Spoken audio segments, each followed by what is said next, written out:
Assalamualaikum warahmatullahi wabarakatuh.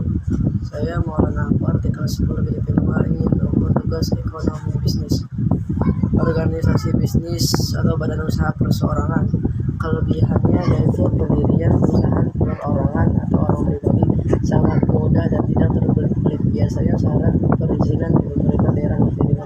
Dua, perusahaan perorangan cocok untuk usaha yang relatif kecil atau mereka yang memiliki modal dan bidang usaha yang terbatas. Tiga, tidak memerlukan akta formal dalam pendiriannya. Kekurangannya dari organisasi bisnis atau badan usaha perseorangan yaitu kelangsungan hidup atau umur perusahaan relatif lebih singkat.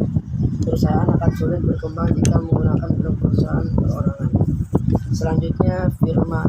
Kelebihan dari firma yaitu perhatian sekutu sungguh-sungguh pada perusahaan. Dua, mempunyai kemampuan yang lebih besar dalam membentuk modal. Tiga, kemampuan manajemen lebih besar. Kekurangannya dari firma yaitu tanggung jawab pemilik atas utang-utang perusahaan tidak terbatas. Dua, kekeliruan yang dilakukan oleh seorang anggota memiliki menggunakan satu nama bersama. Selanjutnya, CV.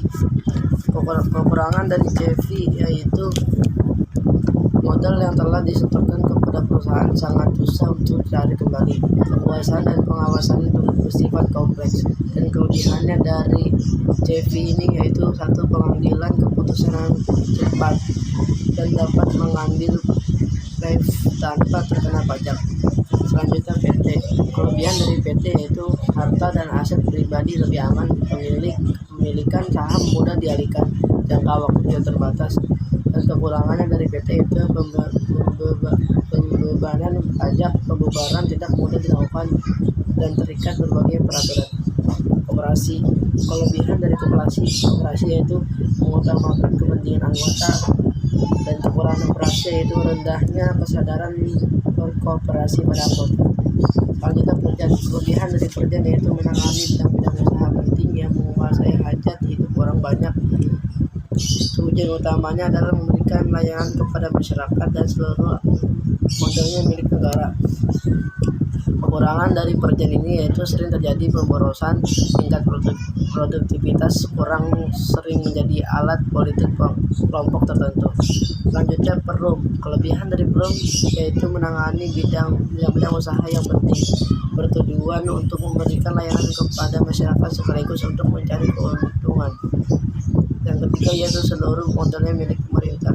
Kekurangan dari Perum yaitu tingkat produktivitas pegawai umumnya masih di bawah pegawai perserok.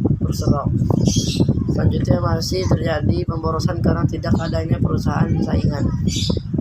Dan terakhir yaitu Persero. Kelebihan dari Persero yaitu setiap pemilik saham berhak mendapatkan laba perusahaan dan terdapat jaminan rahasia badan usaha. Kelemahan dari Persero yaitu perkembangan usaha akan sangat kecil. Jaminan kelangsungan usaha menjadi kurang diandalkan bila pihak pemiliknya meninggal. Tentu bagian laba dan setiap anggota masing-masing akan mewakili penghasilan lalu akan dikenakan pajak. Sekian dari saya, kurang lebihnya mohon maaf. Wassalamualaikum warahmatullahi wabarakatuh.